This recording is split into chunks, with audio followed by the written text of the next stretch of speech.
Americans spend over $50 billion on dietary supplements every year. More than 3/4 of American adults take at least one dietary supplement. The average supplement user takes 3 to 4 products daily, often with limited evidence behind each. This is Grocery Science. Today we examine what dietary supplements actually are and what the evidence shows. Unlike drugs, supplements do not require proof of safety or effectiveness before being sold. The 1994 DSHEA Act placed supplements in a category between food and drugs with minimal pre-market oversight. The FDA can remove a supplement from market after harm is documented, but does not approve it beforehand. Every supplement label in the U.S. must carry this disclaimer. Most consumers do not read it. The supplement category is a regulatory middle ground, more freedom than drugs, but more than food additives. FDA-mandated manufacturing standards for supplements were established in 2007, but enforcement is resource-limited. Third-party verification programs test supplements for label accuracy and contaminants on a voluntary basis. Studies consistently find many supplements contain less or more active ingredient than the label states. A 2023 analysis found a significant proportion of commercially available supplements failed label accuracy testing. Some supplements have been found to contain undisclosed pharmaceutical compounds and heavy metal contaminants. The FDA has recalled hundreds of supplement products for contamination with prohibited pharmaceutical compounds. Sports performance supplements carry the highest documented contamination risk with undisclosed compounds. Sports governing bodies and anti-doping agencies specifically warn athletes about supplement contamination risk. Herbal supplements vary significantly in active compound concentration across brands and batches. The plant part used, harvest time, storage conditions, and extraction method all affect potency significantly. The U.S. supplement market grew from $4 billion in 1994 to over $50 billion by 2095. Structure-function claims like supports immune health or promotes energy require no clinical evidence. A claim like supports healthy joints requires no clinical evidence, only the disclaimer to be printed. The 5 most commonly used supplements: multivitamins, vitamin D, omega-3s, vitamin C, and magnesium. Multivitamins are the most widely used supplement and among the most studied. A large randomized trial of multivitamins in male physicians found a modest 8% reduction in total cancer risk. The same study found no significant cardiovascular benefit from daily multivitamin use.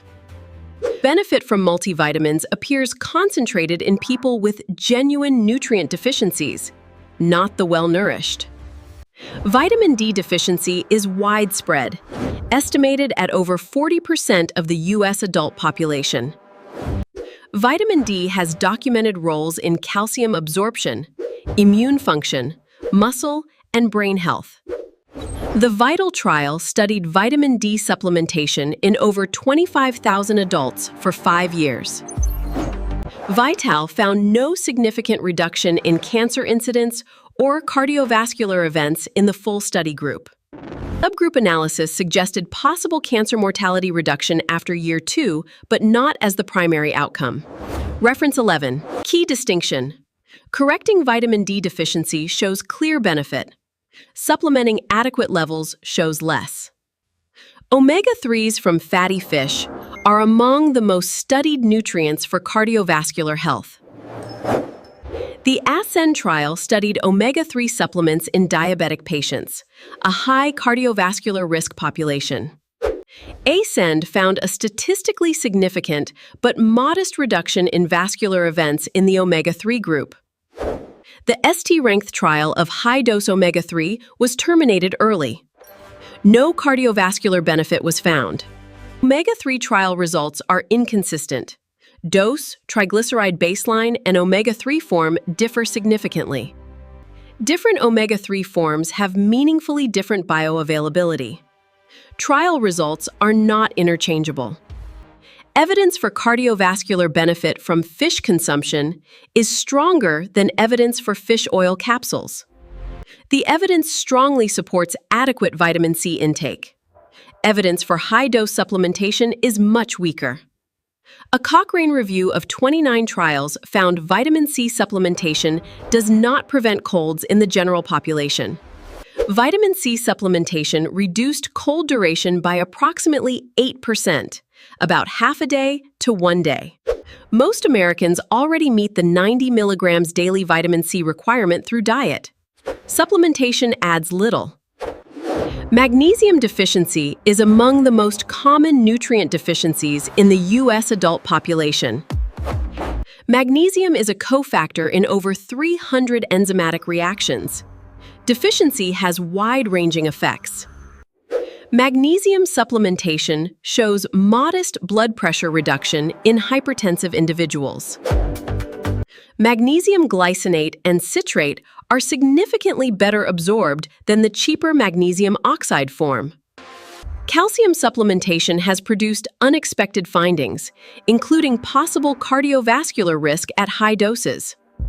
A 2010 meta-analysis found calcium supplements without vitamin D associated with increased cardiovascular events. Hypothesized mechanism: supplement calcium creates rapid spikes, potentially depositing in arterial walls. Dietary calcium from food does not show the same cardiovascular risk pattern. Source appears to matter. A consistent theme: nutrients from whole food rarely show the same risk patterns as isolated supplement forms. The food matrix creates nutrient interactions that isolated supplementation cannot replicate. The evidence-based principle: food should be primary. Supplements address specific documented deficiencies. Trending supplements for 2026 include organ meat capsules, colostrum, peptides, and longevity-associated compounds. Freeze-dried organ supplements are growing rapidly. They are marketed as nutrient-dense ancestral food. Organ supplements do provide real nutrients, but evidence for capsule form versus fresh organ is limited. Liver capsules are very high in retinol. Multiple servings daily can approach vitamin A toxicity thresholds. Bovine colostrum contains immunoglobulins and growth factors and is marketed for immunity and gut health. Human evidence for colostrum is limited. Most studies are small and conducted in specific athletic populations. Peptide supplements range from well-studied collagen peptides to largely unregulated experimental compounds. Collagen peptides show modest but consistent evidence for skin and joint outcomes in controlled trials. Longevity supplements, including NMN and resveratrol, show promising animal data, but human evidence is limited. Mouse lifespan results do not reliably predict human outcomes. The translation gap is significant. GLP-1 medication users are being targeted by supplements marketed for muscle retention and protein adequacy. GLP-1 users' primary nutritional need is adequate protein from food. Most supplements add cost without benefit. Consult your dietitian. Sleep supplements are among the fastest-growing categories with variable quality evidence behind each. Melatonin, magnesium glycinate, and L-theanine. Melatonin is well evidenced for jet lag and sleep phase disorders. Evidence for chronic insomnia is weaker. U.S. melatonin products typically contain 10 to 60 times the physiological dose, often unnecessarily high. The practical framework: document the deficiency, choose evidence-based form, verify with third-party testing. 4 steps: confirm deficiency with blood test, identify the evidence-based form, choose third-party verified, reassess. Blood tests for vitamin D, B12, iron, magnesium, and zinc are widely available and inexpensive. Annual blood panels can identify genuine deficiencies, making supplementation targeted rather than presumptive. Third-party certification verifies label accuracy and absence of contaminants, not clinical efficacy. Third-party verification guarantees what is in the bottle. It does not guarantee that the ingredient works. Food sources first. Vitamin D from sun and fatty fish, magnesium from nuts and greens, B12 from meat and dairy. Specific populations have genuine supplementation needs. Vegans, pregnant women, elderly, post-bariatric patients. Vegans require B12 supplementation. It is found exclusively in animal products and cannot be obtained otherwise. Folate supplementation before and during pregnancy has among the strongest evidence in nutritional medicine. The supplement paradox. Deficient populations often underuse supplements.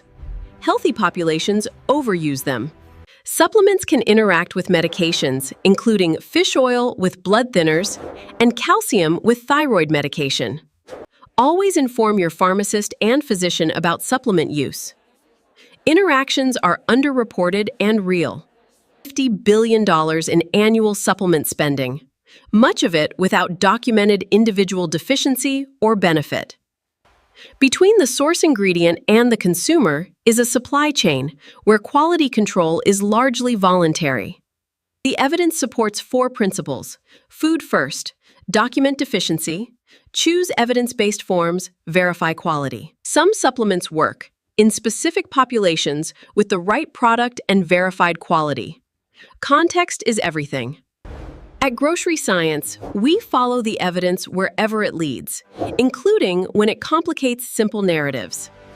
Next week, artificial sweeteners, an updated look at cooking oils, and more evidence-based investigations. Thank you for watching Grocery Science. Stay curious, stay informed.